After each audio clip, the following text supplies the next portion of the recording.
Hello बच्चों, let us read the question first. The question says, old-fashioned smelling salts consist of ammonium carbonate. The reaction for decomposition is ammonium carbonate solid in equilibrium with 2 moles of ammonia gas plus carbon dioxide gas plus water. If equilibrium has been achieved, then predict the effect that each of the following changes will have on equilibrium position. Part A में हमसे कह रहा है addition of ammonium carbonate to the system. Part B में कह रहा है removal of water vapors. Part C में if volume of container is doubled. Part D में if argon gas is added at constant pressure and part E में if temperature is increased. यहाँ पे हम देख सकते हैं हमारे पास एक इक्विलिब्रियम गिवन है एंड उसके अंदर हम चेंजेस कर रहे हैं। हमसे पूछा गया कि रिएक्शन हमारा कौन सी डायरेक्शन में मूव करेगा या फिर रिएक्शन पे क्या इफेक्ट पड़ेगा। तो ये चीज हम बता पाते हैं लीच एटलियर्स प्रिंसिपल के थ्रू। तो की कंसेप्ट हमारा क्या होगा यहाँ पे, लीच एटलियर्स प्रिंसिपल। तो हम उसी को यूज करके अपना क्वेश्चन सॉल्व करने की कोशिश करेंगे।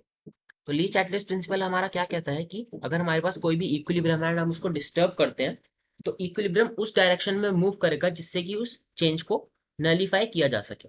ठीक है, तो सबसे पहले हम अपना रिएक्शन लिखते हैं। रिएक्शन हमारे पास क्या होगा, अमोनियम कार्बोनेट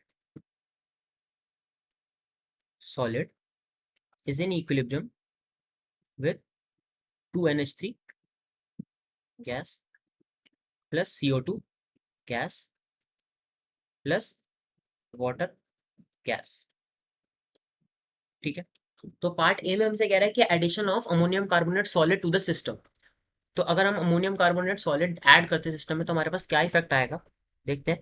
केपी अगर मैं लिखूं इसके लिए इक्विलिब्रियम कांस्टेंट तो वो होगा partial pressure of the products divided by partial pressure of the reactant.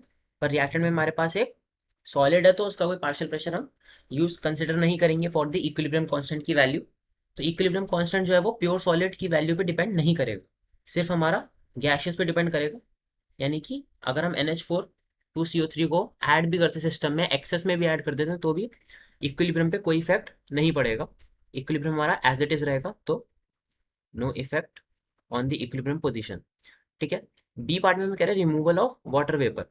यानी कि वाटर वेपर हमारा एक प्रोडक्ट है यहाँ पे H2, अगर मैंने इसको रिमूव कर दिया, इफ आई रिमूव दिस तो क्या होगा।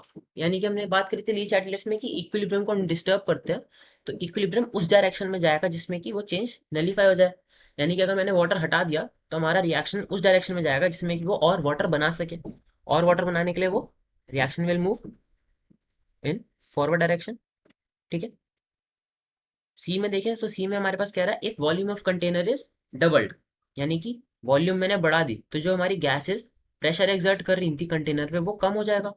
तो अब इक्विलिब्रियम फॉरवर्ड जाएगा ताकि हमारी और गैसेस बन सके एंड प्रेशर एक्सर्ट होना बढ़ सके, तो reaction will move forward. C D part में देखेंगे तो डी पार्ट में कह रहा है if argon gas is added at constant pressure.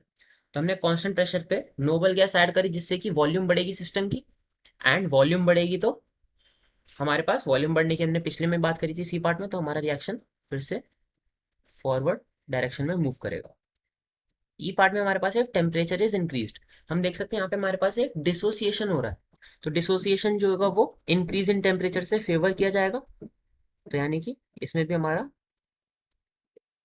Equilibrium will move in the forward direction. Hope you understood well, best of luck.